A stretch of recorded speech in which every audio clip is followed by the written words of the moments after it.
Hello friends, कैसे हैं आप सब। Welcome to my YouTube channel law time. This is Harsha Mahajan and today I am going to discuss about the protection of women from domestic violence act 2005 part 3। Part 1 and part 2 I have already covered. आप icon button पे जाके part 1 and part 2 देख सकते हैं। Section 1 to section 11 हमने पहले के videos में कवर कर लिया है। आज के वीडियो में हम सेक्शन 12 से सेक्शन 23 तक डिस्कस करेंगे और नेक्स्ट पार्ट में हम सेक्शन 24 से लेके 37 तक डिस्कस करेंगे। तो चैप्टर 4 के भी हमारे 2 पार्ट हो जाएंगे। आधी चीज हम आज डिस्कस करेंगे और आधा पार्ट हम नेक्स्ट वीडियो में डिस्कस करेंगे। तो सारे ही जो भी ऑर्डर्स कोर्ट पास करता है वो सारे ऑर्डर्स आज हम डिस्कस करेंगे। So let's get started.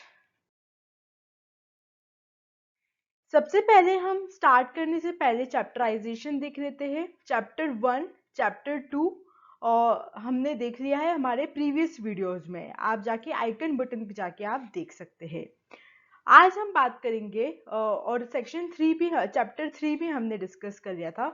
आज हम बात करेंगे चैप्टर 4 सेक्शन 12 से लेके 29 तक।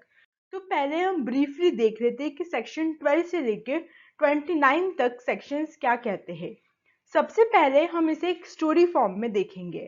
तो किसी भी ऑर्डर को लेने के लिए सबसे पहले हमें क्या करना पड़ता है, एक एप्लीकेशन लगानी पड़ती है। एप्लीकेशन में हम क्लेम करेंगे कि हमको ये चीजें चाहिए। तो सबसे पहले हम लगाएंगे मजिस्ट्रेट को एप्लीकेशन।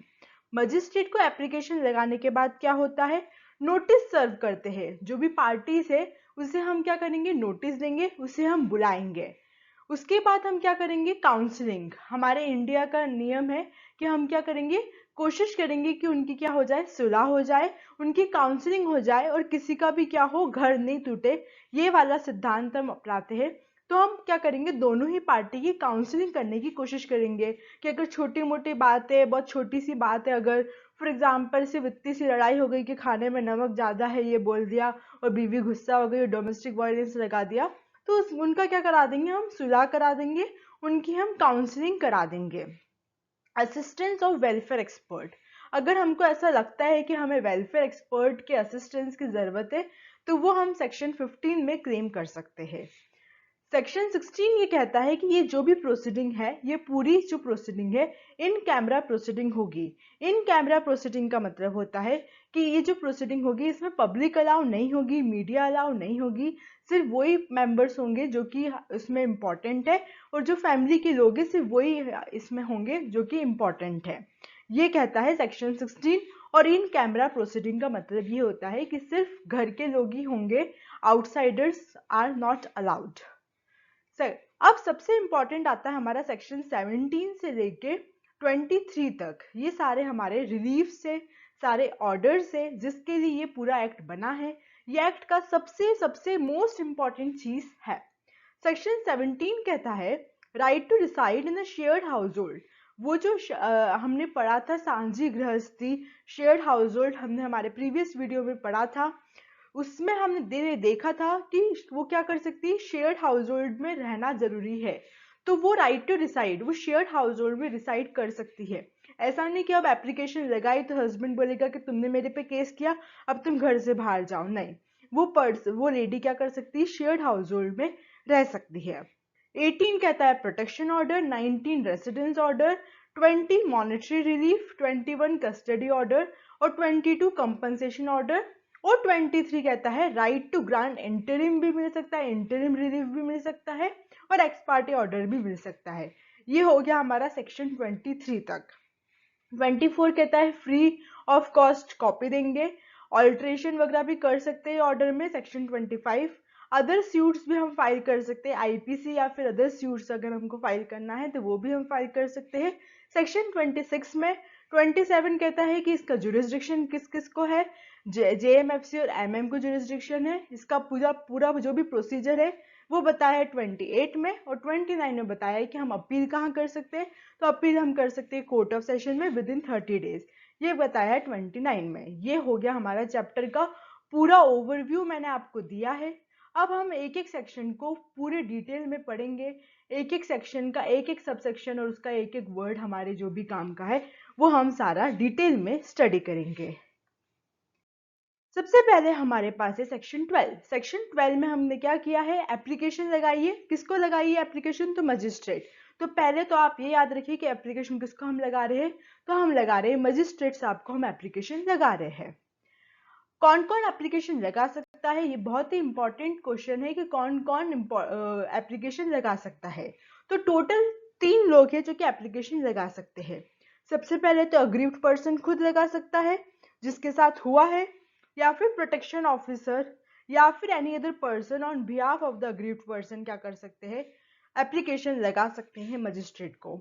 ये वन भी रिलीफ क्लेम कर सकते हैं, जो हमने रिलीफ्स पढ़े वो एक क्लेम भी कर सकते हैं, और वन से ज़्यादा भी रिलीफ क्लेम कर सकते हैं, प्रोवाइडेड दैट मजिस्ट्रेट जब भी एप्लीकेशन पास करेगा तो डोमेस्टिक इंसिडेंट रिपोर्ट जो कि प्रोटेक्शन ऑफिसर बनाएगा उसे भी ध्यान रखेगा कि डोमेस्टिक इंसिडेंट रिपोर्ट में एक्चुअली में कुछ घटना हुई कि नहीं हुई। वो पूरी रिपोर्ट को एनालाइज करेगा और फिर ही क्या करेगा, उसमें ऑर्डर पास करेगा। सबसेक्शन 2 कहता है relief sought for under subsection 1 में include relief for issuance of an order for payment of compensation और डैमेजेस। जो भी उसे डैमेजेस हुए हैं उसके लिए क्या कर सकते हैं, वो कंपनसेशन के लिए भी क्लेम कर सकते हैं। जो भी उसको जो भी ये सूट फाइल कर रही है उसके लिए जो भी उसको पैसे लगे उसके लिए भी कर सकते हैं, और जो से इंजुरीज हुई है वो भी उसके लिए भी वो क्या कर सकती है, क्लेम कर सकती है। प्रोवाइडेड दैट प्रोवाइजो में ये लिखा है कि अगर वो अग्रीव्ड पर्सन एपी में, जहाँ जहाँ पे भी मैंने एपी लिखा है मीन्स अग्रीव्ड पर्सन, तो अगर अग्रीव्ड पर्सन ने कहीं और किसी और प्रोसीडिंग में अगर क्या किया है, कंपनसेशन क्लेम कर लिया है, तो उसे क्या कर देंगे, हम सेट ऑफ कर देंगे। सेट ऑफ मतलब कि जैसे कि 2 रुपये, सॉरी 2 रुपये तो बहुत कम हुआ है, 2 लाख समझो कि 2 लाख रुपए वो अदर प्रोसीडिंग से ले चुकी है।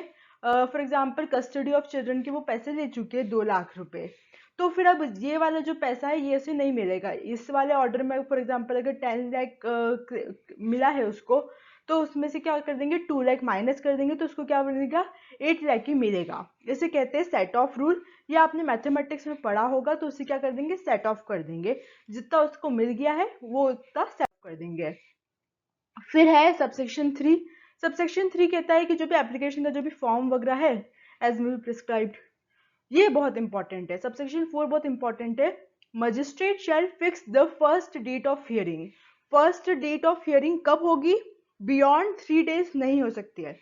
Shall not be ordinarily beyond 3 days, within 3 days, 1 2 3, within 3 days of the from the receipt of the application by the court. For example कोई लेडी है, वो गई है 12 तारीख को, 12 तारीख को उसने क्या करी है, एप्लीकेशन फाइल करी है कि मेरे साथ ऐसा ऐसा हुआ है, तो विद इन 3 डेज मतलब कि 3 दिन और जोड़ दो, तो मतलब कि 15 तारीख के पहले पहले उसकी जो है एप्लीकेशन मजिस्ट्रेट के पास लग जानी चाहिए। फर्स्ट डेट ऑफ हियरिंग उसकी हो जानी चाहिए, इसके बियॉन्ड नहीं जा सकते। और जो भी इसका डिस्पोजल है वो कोशिश करेंगे शैल एंडिवियर टू डिस्पोज ऑफ कि 60 डेज में उसका क्या हो जाए, एप्लीकेशन हो जाए dispose of from the date of first hearing. मतलब 15 दिन के बाद 60 डेज और दे देंगे इसको, और कोशिश करेंगे, जैसे अभी अप्रैल चल रहा है तो 60 डेज और इसमें काउंट कर देंगे, अप्रैल से मई, मई से जून, मतलब 15 जून के पहले पहले क्या हो जाना चाहिए, रफली इसकी एप्लीकेशन डिस्पोज ऑफ हो जानी चाहिए। ऐसी कोशिश करेंगे, एंडिवर करेंगे। ये कहता है section 12। Next section is section 13। Next section is section 13। Section 13 कहता है सर्विस ऑफ नोटिस। अब नोटिस कैसे सर्व करेंगे और किसको सर्व करेंगे, तो notice from the date of first hearing shall given by the magistrate to protection officer. Protection officer को देंगे, और कौन देगा, फ्रॉम द मजिस्ट्रेट। और कितने दिन में पहुंच जाना चाहिए, within a period of 2 days, 2 days में हो जाना चाहिए, या फिर जो भी further reasonable time as be prescribed, या तो कुछ रीजनेबल टाइम के अकॉर्डिंग, या फिर विद इन 2 डेज नोटिस पहुंच जाना चाहिए प्रोटेक्शन ऑफिसर को। Declaration of service of notice in such form, और वो फिर डिक्लेयर कर देगा कि मेरे पास नोटिस आ गया है। ये कहता है section 13। Next section is section 14। 14 section कहता है काउंसलिंग। मजिस्ट्रेट में एट एनी स्टेज, किसी भी स्टेज पे अगर मजिस्ट्रेट को लगता है कि इनकी क्या है, काउंसलिंग कराने की जरूरत है, डायरेक्ट द रिस्पोंडेंट या फिर रिस्पोंडेंट या अग्रीड पर्सन, दोनों में से किसी को इधर सिंगली भी बोल सकता है या फिर जॉइंटली भी बोल सकता है कि आप क्या करें, काउंसलिंग कराने जाए। किसको कराएंगे? With any member of service provider, कोई भी मेंबर सर्विस प्रोवाइडर का इनकी क्या करेगा, काउंसलिंग करेगा। और magistrate shall has issued any direction, अगर जो भी मजिस्ट्रेट है वो क्या करेगा फिर, जब भी ये काउंसलिंग के लिए इनको भेजेंगे तो विदिन 2 मंथ्स क्या करेगा, कोई भी डायरेक्शन या कोई भी ऑर्डर पास नहीं कर सकता। तो अभी हमने 2 डेज देखा, 3 डेज देखा और 2 मंथ्स देखा। ये सारी ही डेज, जहां जहां पे भी डेज है, ये बहुत इंपॉर्टेंट है, आपको याद करना है एग्जाम के लिए। Next section is assistance of welfare expert. ये वेलफेयर एक्सपर्ट के असिस्टेंस ले सकते हैं और कोशिश करेंगे कि जो वेलफेयर एक्सपर्ट हो ये हो क्या हो, वुमन हो, जिससे क्या हो, वुमन कंफर्टेबल हो वुमन के साथ। Section 16 proceedings to be held in camera, हमने बता ही दिया है कि ये जो प्रोसीडिंग होगी वो क्या होगी, इन कैमरा होगी, और क्या होता है वो भी मैंने आपको बता दिया था। अब आते हैं हमारे इंपॉर्टेंट सेक्शन, सेक्शन 17। सेक्शन 17 में भी वही बताया है कि जो भी अग्रीव्ड पर्सन है वो क्या करेगा, शेयर्ड हाउस होल्ड में रह सकता है।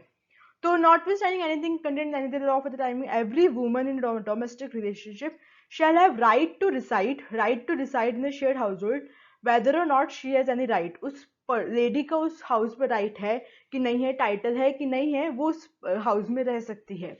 और the aggrieved person shall not be evicted or excluded from the shared household or any part of the respondent save, उसको किसी भी हालत में उसको निकालेंगे नहीं, ये कहता है section 17। Next section is 18 protection order, ये भी बहुत इंपॉर्टेंट सेक्शन है। सेक्शन 18 भी बहुत इंपॉर्टेंट है। प्रोटेक्शन ऑर्डर कौन पास करेगा, तो ऑर्डर से हमको क्लियर हो रहा है कि ऑर्डर कौन पास करेगा, magistrate.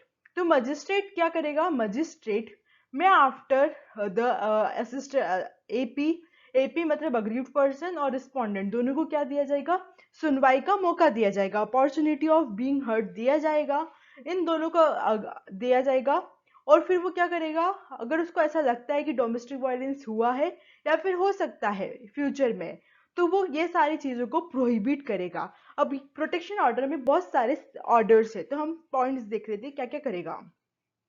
From committing any act of domestic violence, सबसे पहले तो अगर कोई वायलेंस होने वाला है तो उस एक्ट को रोकेगा। अगर कोई उसमें असिस्ट कर रहा है या अबेट कर रहा है किसी डोमेस्टिक वायलेंस को तो उसे रोकेगा। अगर वो उसके प्लेस ऑफ एम्प्लॉयमेंट में एंटर कर रहा है, कोई लेडी है वो यहाँ पे कहीं जॉब कर रही है, उसकी प्लेस पे वो एंटर कर रहा है, उसे जॉब नहीं करने दे रहा है तो उसे रोकेगा। अगर उसके बच्चे वगैरह है, उनके स्कूल अगर वो जाके उनको परेशान कर रहा है तो वहां पर उसको क्या करेगा, रोकेगा magistrate. Attempt to communicate in any form whatsoever, जो भी है कम्युनिकेशन है, अगर वो टेलीफोनिक कम्युनिकेशन या इलेक्ट्रॉनिक कम्युनिकेशन से उसको धमकी वमकी दे रहा है या कुछ डरा रहा है तो वो भी कम्युनिकेशन भी उसका रोक देगा। एलिनेटिंग एनी असेट्स, वो अपने जो भी असेट्स है, जो भी स्त्री धन है उसका वो ट्रांसफर नहीं कर सकता है, वो वुमन की परमिशन के बगैर ट्रांसफर नहीं कर सकता है, तो ऐसा एलिनेशन भी रोक देगा। जो उसके डिपेंडेंट्स है, जो कि उसके बच्चे हैं, उस पर भी अगर वो कोई डोमेस्टिक वायलेंस कर रहा है तो उसे भी रोका जाएगा, या फिर एनी अदर एक्ट। तो ये सारे जो भी है ये ऑर्डर पास करेगा मजिस्ट्रेट, और उसे क्या करेंगे, एक प्रोटेक्शन ऑफिसर अपॉइंट करेंगे, और वो मेक श्योर करेगा कि जो लेडी है वो सेफ रहे और उसके साथ ये सारी चीजें नहीं हो। इन सारी चीजों के लिए क्या करेगा, वो प्रोटेक्शन ऑर्डर पास करेगा। ये कहता है section 18। Section 19, next section is section 19। 19 कहता है कि रेसिडेंस ऑर्डर, हमने पहले उसे प्रोटेक्ट कर दिया, लेडी को प्रोटेक्ट कर दिया, अब वो रहेगी कहाँ, तो residence order. Shared house hold में तो वो रह ही सकती है, वो रेसिडेंस ऑर्डर भी उसको पास करेंगे। रेसिडेंस ऑर्डर कहता है while disposing of an application, अगर सेक्शन 12 के सबसेक्शन 1 में जो भी एप्लीकेशन है, अगर उसको हमने देखा कि 60 डेज में डिस्पोजल करना है तो उसके लिए वो क्या कर सकता है, वो ये सारे ऑर्डर्स पास कर सकता है। डायरेक्टिंग द रिस्पोंडेंट, जो भी रिस्पोंडेंट है, फॉर एग्जाम्पल हस्बैंड है तो उसको क्या करेंगे, उसको बोलेंगे टू रिमूव हिमसेल्फ। वो हस्बैंड वहां पे रह रहा है तो वो कैसे रहेगी, तो उसको बोलेंगे कि उसको रिमूव हिमसेल्फ, उसको उस जो भी हस्बैंड है उसको घर से निकाल दिया जाएगा। रिस्ट्रेनिंग द रिस्पोंडेंट और एनी ऑफ द रिलेटिव्स, जो भी उसके रिलेटिव्स है उसे भी क्या करेंगे, जैसे उसके सास ससुर है या ननंद है, जो भी उसको परेशान कर रहा है उसे उस घर से निकाल देंगे, या फिर उस पोर्शन ऑफ लैंड, जैसे कि वो किसी एक पर्टिकुलर रूम में रह रही है तो उसे रिस्ट्रेन कर देंगे कि इस रूम में नहीं जाएगा जहाँ पे भी ये लेडी रह रही है। रिस्ट्रेनिंग द रिस्पोंडेंट फ्रॉम, जो भी उसका वो है क्या बोलते हैं शेयर्ड हाउस होल्ड है, उसको भी डिस्पोज ऑफ नहीं कर सकते और एलिनेट नहीं कर सकते। जो भी घर है उसको आप उसकी कोई भी सेल आउट नहीं कर सकते, उसका कुछ भी एलिनेशन नहीं कर सकते हैं। Restraining the respondent from renouncing his rights in the shareholder except with the leave of magistrate, वो अपने राइट्स भी रिनाउंस नहीं कर सकता। वो ये नहीं बोल सकता कि मुझे अपने पापा की प्रॉपर्टी में कुछ भी नहीं चाहिए, मैं रिनाउंस कर रहा हूँ, मुझे कुछ भी नहीं चाहिए। वो सिर्फ with the leave of magistrate ही कर सकता है ऐसा। Directing the respondent to secure same level of alternate accommodation, अगर किसी कारण से उसे क्या करना पड़ रहा है, वो घर खाली करना पड़ रहा है, फॉर एग्जांपल वो टेनेंट थे, तो वो क्या करेगा, सेम ऑल्टरनेट अकोमोडेशन, उसी लेवल का उसी कंफर्ट का अकोमोडेशन ढूंढेंगे। और उसका जो भी रेंट है वो कौन पे करेगा, जो पर्सन है रिस्पोंडेंट है वो पे करेगा। provided that no order under clause B shall be passed against any person who is a woman, पर जो वुमन है उसको घर से बाहर नहीं निकालेंगे। जो भी सास ससुर है या ननंद है तो उनको घर से बाहर नहीं निकालेंगे, बट जो मेल रिस्पोंडेंट है उसे हम घर से बाहर निकाल सकते हैं, ये कहता है सेक्शन 19। और क्या कहता है section 19, magistrate may impose any additional conditions, अगर मजिस्ट्रेट साहब चाहे तो और कुछ एडिशनल कंडीशंस भी लगा सकते हैं अग्रीड पर्सन और चाइल्ड की सेफ्टी के लिए। मजिस्ट्रेट में require from the respondent execute a bond with और विदाउट श्योरिटी, विद और विदाउट श्योरिटी इसको क्या करेगा, बॉन्ड एग्जीक्यूट करना पड़ेगा। और इसके ऊपर चैप्टर 8 ऑफ सीआरपीसी की प्रोसीजर अप्लाई होगी। अगर ये क्या करता है, ऑर्डर वगैरह सही से फॉलो नहीं करता है, तो इसके ऊपर चैप्टर 8 ऑफ सीआरपीसी में इसकी बॉन्ड की पूरी प्रोसीजर इसको फॉलो करनी पड़ेगी। वाइल पासिंग एन ऑर्डर, ये तो कोर्ट में also pass an order officer incharge to the nearest police station, जो भी officer incharge of nearest police station है उसे भी ये ऑर्डर बताएंगे और फिर वो क्या करेगा, वो उसको असिस्ट करेगा उस लेडी को। अगर उसे कोई भी परेशान कर रहे हैं या फिर उसको घर में नहीं रहने दे रहे तो officer incharge of police station उसकी हेल्प करेगा। Magistrate may impose respondent obligations, उसके ऊपर अदर ऑब्लिगेशंस भी लगा सकते हैं, लाइक उसको financial need and resources of the parties जो भी है वो क्या करना पड़ेगा, उसको फुलफिल करना पड़ेगा। मजिस्ट्रेट में direct officer incharge of police station, magistrate क्या कर सकता है, डायरेक्ट कर सकता है officer incharge of police station को to assist the implementation of protection order. Magistrate में ये क्या है, ये सारी चीजें है section 19। Next section is section 20। अब हमने उसको प्रोटेक्शन ऑर्डर दे दिया, प्रोटेक्शन दे दिया, घर दे दिया, अब उसे पैसे की भी तो जरूरत पड़ेगी। जीवन यापन करने के लिए किसी भी पर्सन को पैसे की तो बहुत जरूरत होती है, तो पैसे की भी उसको जरूरत पड़ेगी। तो while disposing of an application the aggrieved may direct the person to pay monetary relief to meet the expenses incurred, जो भी उसको एक्सपेंसेस हुए हैं, जो भी उसको लॉस हुआ है, जैसे उसको फॉर एग्जांपल इतना मारा कि उसे बहुत सारी इंजरी हुई है, तो उसमें जो उसको एक्सपेंसेस हुए हैं उस अग्रीड पर्सन को या फिर उस चाइल्ड को जो भी एक्सपेंसेस हुए हैं वो सब क्या करेंगे, उसको देना पड़ेगा। उसको जो भी लॉस ऑफ अर्निंग्स हुई है, वो कहीं पे जॉब करती थी वो जॉब नहीं कर पाई, उसको जो भी मेडिकल एक्सपेंसेस की जरूरत है, loss cost due to destruction, जो भी उसने डिस्ट्रक्शन किया, घर वर में जो सामान वगैरह तोड़ा फोड़ी करी, डैमेजेस किया, रिमूवल ऑफ एनी प्रॉपर्टी किया, तो ये सारे जो चीजें हैं इसको क्या करना पड़ेगा, देना पड़ेगा। और ये जो ऑर्डर होगा shall be in addition to an order made under section 125। अगर 125 सीआरपीसी में उसने क्लेम कर लिया है तो फिर वो यहाँ पे क्लेम नहीं कर सकती, तो या तो वो यहाँ पे क्लेम कर सकती है या फिर वो वहां पे क्लेम कर सकती है। Monetary relief granted under this section shall be adequate, जो भी वो होगा वो क्या होगा, एडुकेट होगा, फेयर होगा, रीजनेबल होगा एंड कंसिस्टेंट होगा। ऐसा नहीं कि एक बार दे दिया, ये मंथली भी हो सकता है, लमसम भी हो सकता है। तो एडुकेट होगा, फेयर होगा, रीजनेबल होगा और कंसिस्टेंट होगा। स्टैंडर्ड ऑफ लिविंग जो भी है उसका, उसके अकॉर्डिंग उसको ये मॉनेटरी रिलीफ दिया जाएगा। और क्या कहता है, magistrate shall have the power to order appropriate lump sum, appropriate lump sum या फिर मंथली भी इसको दे सकते हैं। Magistrate shall send a copy of the order under this to the officer incharge of police station, फिर से officer incharge of police station आ गए, उनको बताएंगे। और ये सारी बातें हैं। अगर वो फेल हो जाता है कंपनसेशन देने में, मॉनेटरी रिलीफ पैसे वगैरह देने में वो फेल हो जाता है, तो मजिस्ट्रेट क्या कर सकते हैं, उसके एम्प्लॉयर या फिर उसके डेटर को बोलेंगे कि इसे क्या करें, हम डायरेक्टली पे कर दें। ये कहता है सेक्शन 20 में। तो इन शॉर्ट सेक्शन 20 में उसे हम क्या कर रहे हैं, पैसे का रिलीफ दिला रहे हैं। अब है कस्टडी ऑफ चिल्ड्रन। हो सकता है कि उसके बच्चे हैं और उसके बच्चों की कस्टडी जो है वो क्या है, हस्बैंड के पास है। तो उसे क्या करेंगे, उसकी जो बच्चों की जो कस्टडी है वो किसे दिलाएंगे, उस लेडी को दिलाएंगे, क्योंकि वो पर्सन तो क्या है, डोमेस्टिक वायलेंस करे मतलब वो अच्छे से वो नहीं कर पा रहा है। तो notwithstanding anything contained in any of the law for the time in force, the magistrate may at any stage, application for the protection order or the any other order, temporary custody, जो भी उसका temporary custody, जो भी पूरा procedure चलेगा, तो temporary custody किससे मिलेगी, लेडी को मिलेगी, वुमन को मिलेगी। ये कहता है सेक्शन 21। सेक्शन 22 कहता है कि अब इसे हमने सारी चीजें दे दी, प्रोटेक्शन दे दिया, रेसिडेंस दे दिया, पैसे दे दिए, बच्चे दे दिए। अब हमें क्या देना है, उसे कंपनसेशन देना है, जो उसके साथ इतने सालों से उसको जो भी पीड़ा हुई है उसके लिए क्या करेंगे, पास एन ऑर्डर टू पे कंपनसेशन एंड डैमेजेस। उसको जो भी मेंटल टॉर्चर हुआ है, इमोशनल डिस्ट्रेस हुआ है, उन सब के लिए हम क्या करेंगे, उसे अब कुछ कंपनसेशन भी प्रोवाइड करेंगे। Last section of the day, power to grant interim and ex parte order. Section 23 कहता है कि जो मजिस्ट्रेट है वो एक्स पार्टे ऑर्डर भी पास कर सकता है अगर उसे जस्ट एंड प्रॉपर लगता है। तो वो अग्रीव पर्सन है तो पहुंच गया कोर्ट, बट जो रेस्पोंडेंट है वो कोर्ट में जा ही नहीं रहा है, तो वो क्या कर सकता है, एक्स पार्टे ऑर्डर कर सकता है। मतलब सिर्फ एक पार्टी को सुन के भी वो ऑर्डर पास कर सकता है। और इंटरिम रिलीफ, उसे भी ये जो कोर्ट प्रोसीडिंग है वो बहुत लंबी चल रही है, उसे बीच में क्या है, इंटरिम रिलीफ की जरूरत है, तो उसे क्या कर सकते हैं, हम इंटरिम ऑर्डर भी पास कर सकते हैं। ये कहता है सेक्शन 23। तो आज हमने सारा सेक्शन 12 से लेके 23 तक हमने सारे ऑर्डर्स देख लिए। अब हम जो नेक्स्ट वीडियो है उसमें हम नेक्स्ट पार्ट में 24 से 29 तक और पूरा मिसलेनियस कवर करके इस एक्ट को खत्म कर देंगे। तो ये पूरा हमारा एक्ट है, 23 तक हमने डिस्कस कर लिया है। सेक्शन 1 से लेके 23 तक हमने डिस्कस कर लिया है। फिर मिलेंगे नेक्स्ट वीडियो में, तब तक के लिए ध्यान रखिए, खुशियाँ बांटते रहिए, बाय बाय।